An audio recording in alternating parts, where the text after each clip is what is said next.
Excellency, President of the General Assembly, United Nations, Excellencies, Heads of State and Government, the peace-loving people of our world, ladies and gentlemen. Mr. President, I congratulate you and your country, Hungary, on your election as the President of the General Assembly. I would also like to thank His Excellency Abdullah Shahid for his service and leadership during the 76th General Assembly. I have the greatest honor to speak before this August Assembly representing my country, Ethiopia. At a historic crossroads in the evolution of our multilateral system.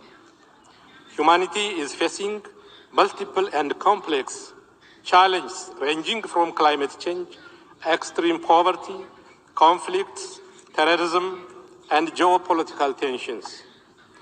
The consequences of these global challenges are of epic proportions and leave adverse socio-political impacts across the world. Nevertheless, international cooperation is not at a level near the gravity of the challenge. Although climate change and the resulting extreme weather conditions occur throughout the globe, the crisis largely affects the minimally resilient and the least responsible for causing the problem. A case in point is our region, the Horn of Africa, which in some part is highly hit by record-level drought while sustaining extreme flooding in other parts. Mr. President, climate disaster and its insufferable impacts are preventable. I therefore make an urgent call to all states gathered here to translate rhetoric into action. We must realize our climate finance commitments to build resilience and mitigate impact. We should act to meet our emission reduction targets. This requires focused coordination, non-politicization, avoidance of securitization, and good faith cooperation among all stakeholders. I must emphasize, Africa is not responsible for the historic emissions that caused the climate crisis. Yet, we are the ones making the most tangible contribution to mitigate the impacts of climate change. In Ethiopia, our afforestation program, the Ethiopian Green Legacy initiative, saw the planting of billions of seedlings and created a strong culture of afforestation. We are also on a path to sustainable energy transformation and green growth. These proactive programs deserve recognition and tangible support.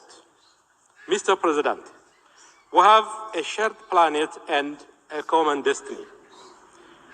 Overcoming our collective challenges require concerted efforts and trusted global leadership. We are gathered here because our forefathers, learning from the tragic episodes of human history, decided to establish the United Nations as the guardian of peace. However, we are yet to achieve true universality in the main organs of the United Nations. Africa has no permanent seats at the UN Security Council. Our quest for African solutions to African problems is yet to be given the respect and support it deserves. We believe these considerations underpin the credibility of the Council in the continent. African problems are sustainably addressed when approached in the true context of the region and take full account of the strategic interests and aspirations of the countries concerned. It is only when we do this and uphold regional solutions we could start reducing the proliferation and over extended study of African issues in the UN Security Council.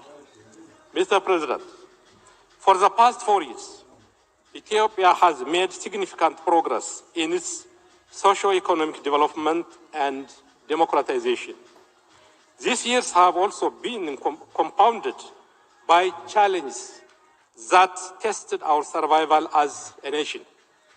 In November 2020, the most heinous and treasonous attack was waged against the Ethiopian National Defense Force that protected not only the peace and stability of Ethiopia, but also helped keep peace in other countries on behalf of the United Nations and the African Union. The criminal group that remains hell-bent in destroying societal foundation of our country colluded with external actors opposed to our development aspirations. The insecurity this group created has been very tragic and costly. Yet, the government of Ethiopia has earnestly tried to avoid this conflict. Regrettably, our efforts to prevent the conflict from igniting were not successful. Thanks to the resolve and determination of Ethiopians, the designs of our adversaries against Ethiopia's progress have been frustrated. We have also paved a path for peace and recovery, relying on the ability of the peace-loving people of Ethiopia to reconcile, make peace among ourselves, and start the process of healing. We thus call for support to our agenda for peace, reconciliation, and reconstruction. We also urge respect for and support to the EU-led peace process. Any other approach, including the politicization of human rights and unilateral coercive measures, will not yield any positive outcome. Mr. President, the past year has also been a milestone for my country and, we believe, to the entire Nile River Basin. Our project, the Grand Ethiopian Renaissance Dam, commenced lighting our homes and fulfilling our intergenerational aspiration. All the glory and gratitude go to the people of Ethiopia who financed this project. The dividend goes far and wide to the entire region. Taking this opportunity, I reiterate Ethiopia's commitment to equity and cooperation in the use of transboundary rivers and shared prosperity with all riparian countries. We will continue in good faith the trilateral negotiation under the auspice of the African Union to reach a mutually acceptable outcome. Mr. President, over the past 3 years, the implementation of the Sustainable Development Goals encountered serious setbacks. The global COVID-19 pandemic has tested our health system. Global trade in goods and services was halted, causing a great deal of loss to our economies. The response by international financial institutions has been below the required level and did not account for the special vulnerability of least developed countries. As the Secretary General of the United Nations put it, it is necessary to turbocharge the implementation of the SDGs.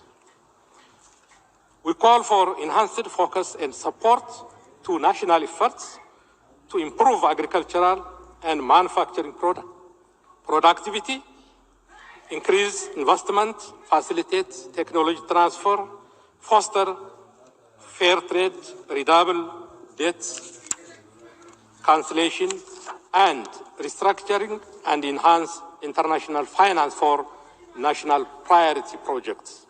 Furthermore, we should enhance the efforts to combat illicit financial flows, unlawful extradition and trade of minerals and corruption. Africa's youthful population and its vast natural resources should be a source of growth and better jobs. Africa can be the showcase for green and sustainable development. It can feed and power itself and the world. This requires reform of the global financial architecture to ensure more equitable, speedy, and collaborative cooperation based on the needs and potential of least developed countries. More importantly, we must actively support governments that work to create a conducive environment for the prosperity of their countries. In addition, Africa's effort to chart its destiny must not be complicated by big power competition. Mr. President, allow me to conclude by re-emphasizing the need to scale up international cooperation. The gravity of the challenge we face today demands us to come together in search of collective solution. We need more, not less, multilateralism. We shall continue to uphold our cardinal principles of independence, impartiality, integrity, non-interference, sovereign equality, and non-selective to maintain a working multilateral system rooted in the Charter of the United Nations. We need to reform our global institutions to reflect current realities. We need to make them more representative and responsive to the demands of the time. Only through genuine solidarity and concerted action could we ensure collective security and prosperity. I thank you all for your attention and wish you, Mr. President, a successful term of office. I thank you. አመሰግናለሁ።